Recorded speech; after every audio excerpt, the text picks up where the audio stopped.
Bienvenidos y muchas gracias por estar aquí. Pues miren, el día de hoy presento un exhorto al Instituto Nacional de Migración por los acontecimientos que se han dado en el sur, en la frontera sur de nuestro país. Y quiero decir lo siguiente. Debo informarles que he presentado un punto de acuerdo para exhortar respetuosamente al Instituto Nacional de Migración para que establezca las acciones de investigación de los casos denunciados de violaciones a los derechos humanos por el uso excesivo de la fuerza en la frontera sur, así como garantizar la prevención y generar garantías de no repetición con la finalidad de asegurar la integridad y el respeto de los derechos humanos de niñas, niños, adolescentes, mujeres, hombres migrantes que se encuentran en nuestro país. Esto derivado de las imágenes del pasado 28 de agosto en Chiapas, las cuales resultan preocupantes, pues muestran a elementos del Instituto Nacional de Migración haciendo un uso excesivo de la fuerza en contra de personas migrantes, refugiadas y solicitantes de asilo, incluyendo a niñas, niños, contrario a lo establecido en nuestra Constitución. Ante esta preocupante situación, es necesario implementar medidas para salvaguardar la integridad y los derechos fundamentales de la caravana de personas migrantes que transita por Chiapas, tal como lo solicitó la Comisión Nacional de los Derechos Humanos, la Oficina en México del Alto Comisionado de las Naciones Unidas para los Refugiados y la Oficina en México del Alto Comisionado de las Naciones Unidas para los Derechos Humanos, los cuales plantean fortalecer a la Comisión Mexicana de Ayuda a Refugiados, COMAR, para acelerar los procesos de asilo y de generar alternativas migratorias que garanticen los derechos humanos de las personas migrantes. El Gobierno federal tiene un compromiso irrenunciable en la defensa de los derechos humanos. Es por eso que acciones como la ocurrida en Chiapas no deben quedar sin una investigación exhaustiva y la sanción correspondiente. Finalmente, es necesario garantizar la integridad física y los derechos humanos de las personas, especialmente de niñas y niños adolescentes migrantes, por lo que se vuelve inaplazable la aplicación de protocolos migratorios que protejan la vida de toda persona que se encuentre en nuestro territorio nacional, así como la investigación exhaustiva de los casos denunciados de violaciones a los derechos humanos por el uso excesivo de la fuerza, para con esto garantizar la prevención y generar garantías de la no repetición. Las masivas migraciones son provocadas principalmente por el desempleo y los salarios miserables que ha impuesto el neoliberalismo. Por la fuerza no pueden contenerse las migraciones masivas. La solución de fondo es instaurar un sistema económico que priorice el bienestar de los pueblos por encima de las ganancias y monopolios y transnacionales. Todas y todos somos migrantes. Ningún ser humano es ilegal. Muchas gracias. Sí, los compañeros, les agradezco muchísimo, los compañeros y compañeras que me están apoyando. Esta rueda de prensa tan importante que considero, si gustan tomar el uso de la palabra, adelante, compañeros. Bien, muchas gracias. Pues es todo. Muchísimas gracias a todos y a todas. Si gustan hacer alguna pregunta. Parece que no, senadora, parece que quedó muy claro el tema. Le agradecemos mucho su presencia. Muchas gracias y la presencia a todos, de los senadores compañeros, de Morena. gracias. Siempre, sabe, siempre. Gracias. Muy buenas tardes, tengan todos ustedes. Quiero agradecer a los medios de comunicación que amablemente nos acompañan esta tarde en el Senado de la República. Quiero de manera muy particular dar la bienvenida a una legisladora y a un legislador que han demostrado a lo largo de sus funciones y su trayectoria, particularmente cuando ejercieron su responsabilidad en la Cámara de Diputados, de luchar cotidianamente a favor de los derechos de las niñas, de los niños y ser defensores cotidianamente de su interés superior. El día de hoy tengo el honor de recibir en este Senado a Verónica Juárez Piña, a quien públicamente reconozco por tu trayectoria, por tu valentía, por tu lucha incansable, Vero, y te reitero mi aprecio y el orgullo por tu liderazgo y lo que has hecho a favor de la niñez en nuestro país. De la misma manera, con gran afecto y respeto, doy la bienvenida a Sergio Mayer. Querido Sergio, bienvenido a este Senado de la República. Quiero expresar públicamente mi reconocimiento por tu determinación, valentía y coraje para defender particularmente a las víctimas del crimen de violencia sexual.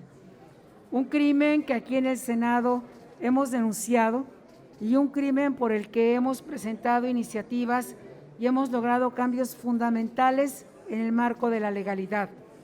Un crimen que no espera respuesta, un crimen que en este momento destruye la vida al menos de 5 millones de niñas y de niños en nuestro país. Un crimen que en esta pandemia ha crecido y ha seguido destruyendo estas vidas con todo el abuso y el ejercicio de aquellos responsables de cuidar y salvaguardar sus derechos y su interés superior. El día de hoy, como senadora de la República y presidenta de la Comisión de la Niñez y de la Adolescencia, quiero reiterar públicamente y expresar sin cortapisa alguno mi apoyo irrestricto a Sergio Mayer. Mi apoyo irrestricto porque en su legislatura y en su papel como diputado en su momento tuvo esta responsabilidad y esta determinación de acompañar a las víctimas en un país en donde de 10 denuncias solamente se resuelve una, en donde la impunidad frente a este crimen es prácticamente o casi del 100%, en donde los victimarios agreden al menos 60 veces en su vida y en donde al menos 7 de cada 10 crímenes se llevan a cabo no en hogares, sino en infiernos por los padres, los abuelos, los tíos, los hermanos y los más cercanos. Sergio Mayer denunció, Sergio Mayer exigió justicia, Sergio Mayer ayudó y está del lado de quien se debe de estar, que es de las víctimas. Y ahora Sergio Mayer ha sido denunciado por tráfico de influencias, lo cual es el mundo al revés. Es el mundo al revés porque el tráfico de influencias es el abuso de una posición en beneficio personal al margen de la legalidad. Nada de esto hizo Sergio Mayer. Si algo hizo en todo caso fue cumplir con su deber y apoyar y acompañar a las víctimas, que estoy segura lo seguirá haciendo. Agradezco también el acompañamiento de nuestra querida senadora Lupita Murguía, de Mina Hernández, de nuestra senadora Guadalupe Saldaña, de Nadia Navarro y por supuesto de la secretaria de nuestra comisión, senadora Guadalupe Covarrubias. Senadora, muchas gracias. Le decía a nuestro amigo Sergio Mayer que cuenta como comisión desde el Senado con nuestro absoluto respaldo y reconocimiento. Cedo el uso de la voz a Sergio Mayer, quien de manera mucho más clara y explícita nos va a comentar la situación que en este momento se está enfrentando. Bienvenido y nuevamente con todo nuestro respaldo y acompañamiento. Gracias.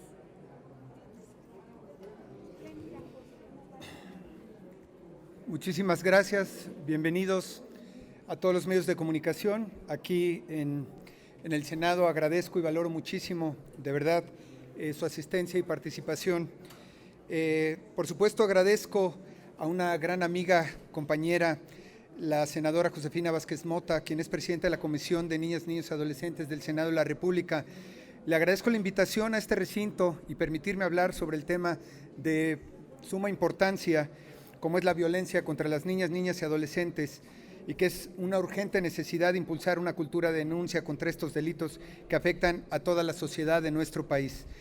Valoro y me siento muy emocionado y agradezco de verdad el hecho de tener el apoyo y el respaldo de la presidenta de esta comisión, que es la senadora Josefina Vázquez Mota, y de todas las senadoras que el día de hoy están aquí apoyando también.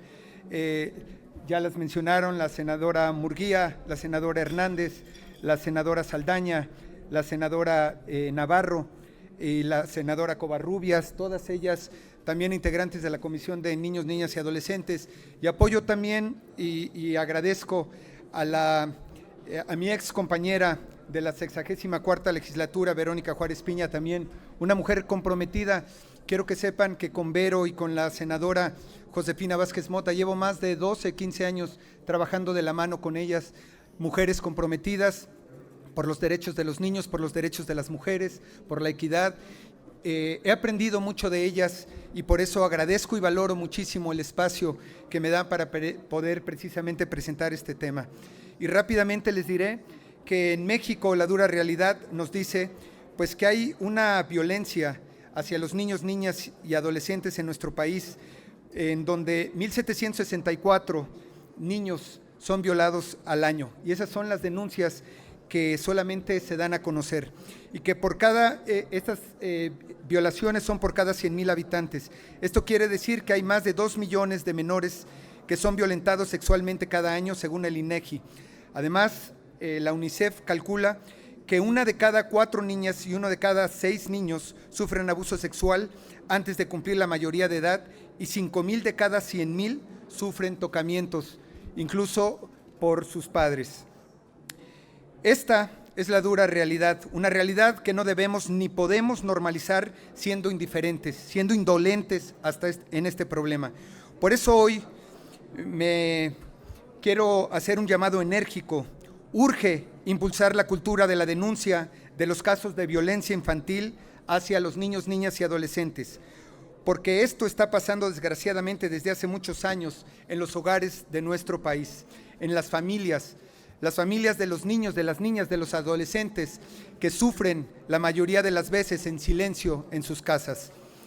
Y hoy, con el confinamiento, pues se ha incrementado esta cifra. Estamos hablando de millones de personas que antes de llegar a la adultez han sufrido infiernos que cargan por dentro en sus vidas sin que nadie los ayude en esa pesada losa. En lo personal, llevo, como les dije, casi 13 años como vocero de los niños, niñas y adolescentes, y he tenido la oportunidad de apoyar a numerosas víctimas en estos maltratos infantiles y adolescentes. Sin embargo, hoy uno de estos casos, al parecer a alguien se le ocurrió intentar deslegitimizar y criminalizar el apoyo a las víctimas que estamos dando, al querer criminalizar a quienes apoyamos a las víctimas, como si eso sirviera para desvanecer el caso de violencia sexual infantil.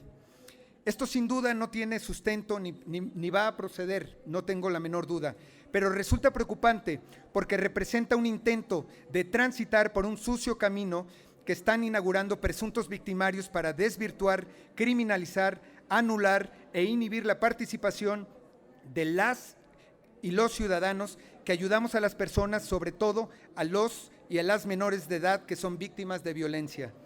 Es importante mandar el mensaje con claridad a quienes tocando mediante tácticas mediáticas y legaloides para que nos desistamos de apoyar y respaldar a quienes sufren de violencia sexual, y lo digo muy claro, no habrá impunidad para quienes violenten sexualmente a los niños, niñas y adolescentes de nuestro país.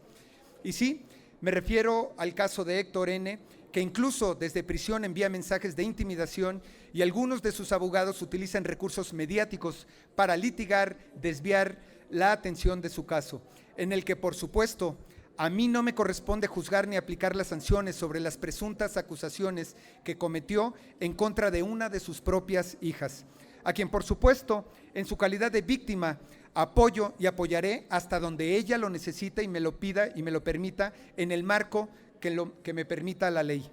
Como ciudadano, mi lucha es por el interés superior de los niños, niñas y adolescentes de nuestro país, porque para mí es una causa que traigo desde hace muchos años, ayudar respetando las leyes para que se haga justicia.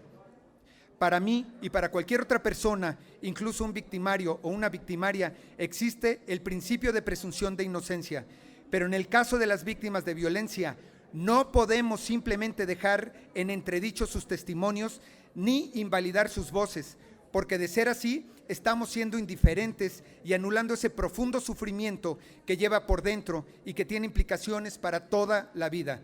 Necesitamos escuchar a todas las víctimas y por supuesto que las y los jueces apliquen la justicia conforme a la ley.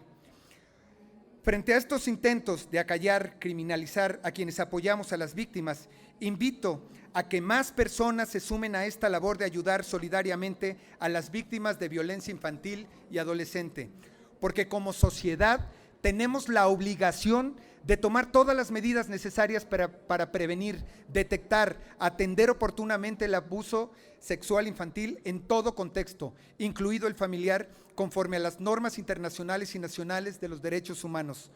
Las violencias contra las niñas y los adolescentes son una pandemia que tenemos que parar, erradicar la impunidad en todos los casos haciendo las denuncias.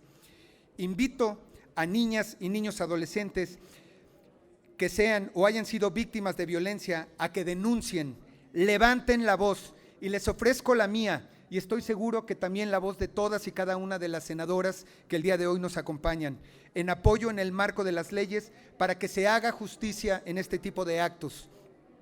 Por supuesto, sé que hay esfuerzos de las autoridades e instituciones de los tres poderes de la nación para fortalecer el marco legal y proteger a las y los menores que denuncien violencia, y por supuesto reconozco y agradezco todos sus esfuerzos, particularmente a la senadora Josefina Vázquez Mota, por permitirme exponer ante ustedes este importante tema, porque ella y numerosas legisladoras y ciudadanos, México, las niñas y niños adolescentes tienen la garantía de que hay quienes trabajan para defender, apoyar, para que salgan de su sufrimiento y sobre todo se les haga justicia.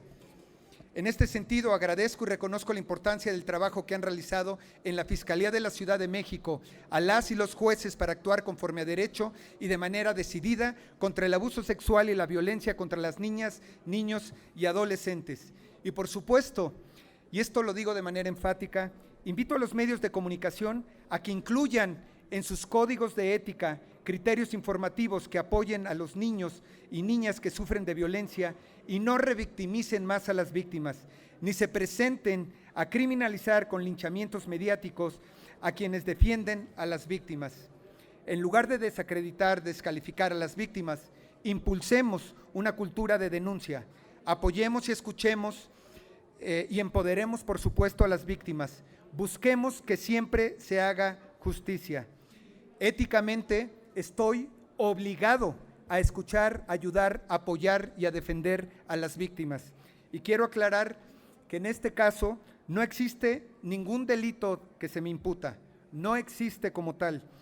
Y quiero recalcar que mi única responsabilidad es apoyar, escuchar, defender a las niñas, niños de nuestro país víctimas de violencia. Y si por eso tengo que confrontar la ley, lo haré con ética y con responsabilidad. Les agradezco mucho su presencia y gracias, senadoras. De verdad, valor, senadora, bienvenida. Gracias por estar aquí.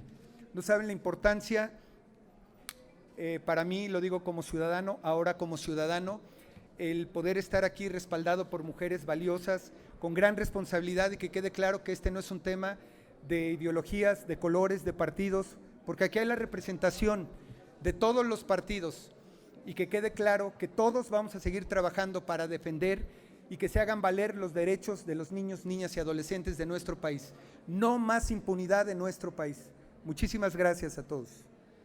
Hasta el momento tenemos dos preguntas. La primera pregunta es de Leticia Robles de Excelsior. Buenas tardes, senadoras. Buenas tardes, exdiputado federal. Quisiera preguntar, el caso que está enfrentando usted con Héctor Parra, con el actor Héctor Parra y sus defensores, hace reflexionar hasta qué punto la labor de acompañar a una víctima desde la posición de servidores públicos, representantes populares, si tiene una frontera entre eso y el tráfico de influencias. Usted ha sido acusado de traficar con su influencia como diputado federal para orillar al encarcelamiento de un padre de familia acusado de problemas con su hija menor, y que según los abogados defensores de este actor no se valoraron las pruebas que desestimaban ese caso, y que usted utilizó su fuero y su influencia como diputado federal para que lo encarcelaran. Mi pregunta concreta es, ¿hay una frontera entre respaldar a las víctimas desde la posición del legislador y hacer uso de tráfico de influencias? Gracias. Me gustaría retomar lo que dijo la senadora, el significado de tráfico de influencias. Es cuando tienes algún beneficio, utilizas tu posición para tener algún beneficio ilícito. En este caso, no encuentro, número uno, dónde está el beneficio y además ilícito. Yo no tengo ningún beneficio y lo he aclarado y lo vuelvo a aclarar. Yo no conozco a Héctor N. Yo no presenté las pruebas, yo no hice la denuncia, simplemente acompañé a la víctima, la apoyé moralmente, emocionalmente y con los abogados para que presentara en tiempo y forma la denuncia. Si eso lo consideran tráfico de influencias, entonces pues estamos equivocados. En el Código Penal hay otro concepto. Y lo digo honestamente, a mí me parece que lo que están haciendo es un circo mediático para desviar la atención, definitivamente, porque el delito como tal que me están imputando no existe como tal. Y quiero aclarar que como diputado federal o como padre de familia, como ciudadano, todos tenemos la obligación de apoyar a las víctimas de violencia infantil. Yo no sé si eso lo sabían, pero cualquier persona que sepa de un tema de violencia a menores de edad tiene la obligación de hacer la denuncia y acompañar a los menores. Entonces, no sé si alguna de las senadoras quiera… Muchas gracias. Yo creo que la pregunta que haces, Leti, es bien interesante. Yo como senadora recibo muchas solicitudes aquí en mi oficina y siempre me he preguntado si el hecho que yo le pida a un funcionario público que atienda tal situación pudiera ser catalogado como un tráfico de influencias. Yo trato de ser muy respetuosa, de decir a medida de sus posibilidades. Yo creo que el diputado en ese momento lo que hizo fue presentar un caso. Es decisión de la Fiscalía si hay los elementos suficientes para acreditar el delito. Y realmente a mí me parece que hay un exceso pensar que en ese caso específico haya habido tráfico de influencias, porque aquí todos los días nosotros hacemos ese tipo de solicitudes a todo tipo de funcionarios públicos. Gracias. Gracias. Haré un comentario en el mismo sentido. Primero, agradecer la presencia de las senadoras y de la presidenta de la Comisión de los Derechos de la Niñez. Déjenme decirles que en el 2013, cuando su servidora presidía la Comisión de la Niñez en la Cámara de Diputados, implementamos e impulsamos la Ley General de los Derechos de las Niñas, Niños y Adolescentes. Es desde ese entonces que hemos venido trabajando junto, en ese entonces embajador del Senado de los Derechos de la Niñez, de Sergio Mayer, donde ya él tenía una labor particular y muy loable, que era luchar por los derechos de las niñas y niños que no tenían identidad. Y recuerdo los cientos de casos que ayudó Sergio, siendo ciudadano, no teniendo un cargo público, para que pudieran tener sus actas de nacimiento. Lo recuerdo, así nos conocimos, Sergio. Derecho a la identidad. Para garantizar el derecho de la identidad de las niñas, niños y adolescentes. Pero cuando elaboramos esa ley, en el Congreso de la Unión, se estableció, ahí lo dice, ahí se menciona, que todas las autoridades de todos los niveles, que todos los representantes públicos, pero no solamente quienes ostentamos un cargo, sino también cualquier ciudadana y ciudadano, tienen la obligación y la responsabilidad de denunciar, de acompañar a niñas, niños y adolescentes cuando estén en un asunto que violente cualquiera de sus derechos. Y en este, que tiene que ver con la violencia sexual, me parece indispensable el que exista un acompañamiento. Y claro que puede existir o no el acompañamiento de la familia, pero que el que una persona que tenga una responsabilidad lo haga, es su responsabilidad, la está cumpliendo, y me parece entonces que aquí hay entonces un malentendido. La autoridad tendrá que resolver a partir de la denuncia y de las pruebas que tengan. Y nosotras y nosotros seguiremos respaldando a las víctimas y a todas aquellas niñas, niños y adolescentes que se les violente cualquier derecho. Es una responsabilidad también de la Procuraduría de los Derechos de la Niñez de acompañar este asunto, de acompañar a la víctima. Y me parece que lo que ahora estamos viendo es una revictimización de alguien que sí fue a denunciar y de que también hay una criminalización por parte de quien estuvo acompañando. Yo he de decir que no es el único asunto que conozco que Sergio ha hecho. Ahora este tiene un tinte mediático, pero Sergio ha apoyado a un sinnúmero de niñas, niños y adolescentes. Entonces, que quede claro, ahí está la Ley General de Derechos de Niñas, Niños y Adolescentes y ahí se establece la obligación que tenemos de estar del lado de las niñas, niños y adolescentes en la garantía de sus derechos. Gracias. Gracias. Les pregunta Carlos Guzmán de CMX. ¿Qué tal? ¿Cómo están? Buenas tardes a todos y todas. Precisamente este tema que están tocando de niñas, niños y adolescentes, yo se lo planteé a la Secretaría de Gobernación cuando le tocó suplir al presidente López Obrador. El tema es legislar aparte de este tema para la desaparición de CIPINA. CIPINA ha servido para dos cosas, para nada y para nada, comprobado por la instancia local de derechos humanos, por Nacheli Ramírez. Yo le hice la propuesta al presidente para que llevara a Nacheli para el tema de Caminito de la Escuela, lo hizo el presidente López Obrador. Es preguntarles ahora, dejarse de dimes y diretes. La legislación se tiene que hacer, se tiene que modificar para evitar todo este tipo de casos. ¿Se comprometen o van a buscar recibir la propuesta que venga de Palacio Nacional para la modificación de temas como la desaparición de CIPINA?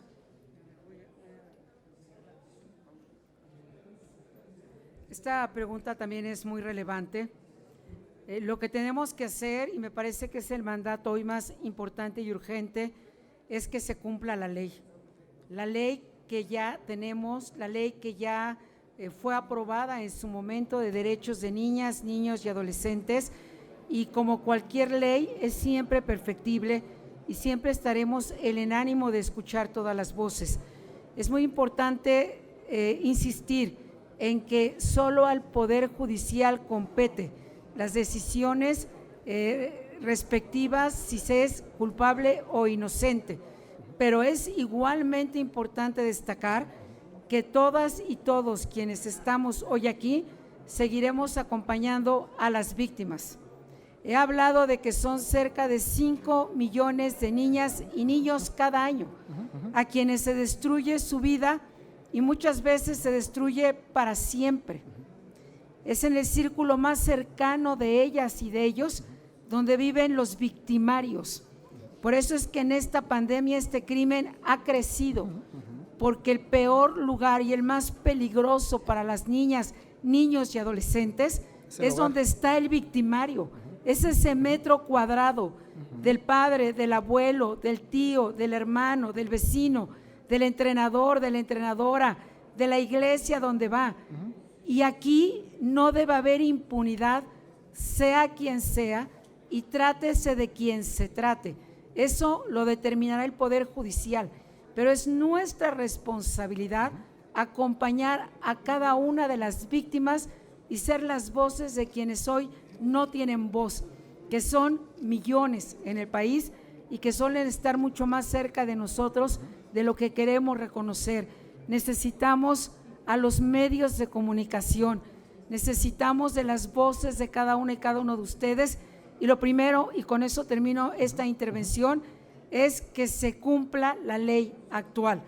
Confío en la Fiscalía de la Ciudad de México y confío en la Fiscalía General en que cumplirán con apego a esta ley y al interés superior de los niños. Y termino diciendo que las niñas, niños y adolescentes no tienen partido, tienen derechos y un interés superior que estamos obligados a defender. Efectivamente, senadora, pero su responsabilidad de ustedes es legislar y tal parece que no lo están haciendo. Su responsabilidad de ustedes es legislar y tal parece que no lo están haciendo.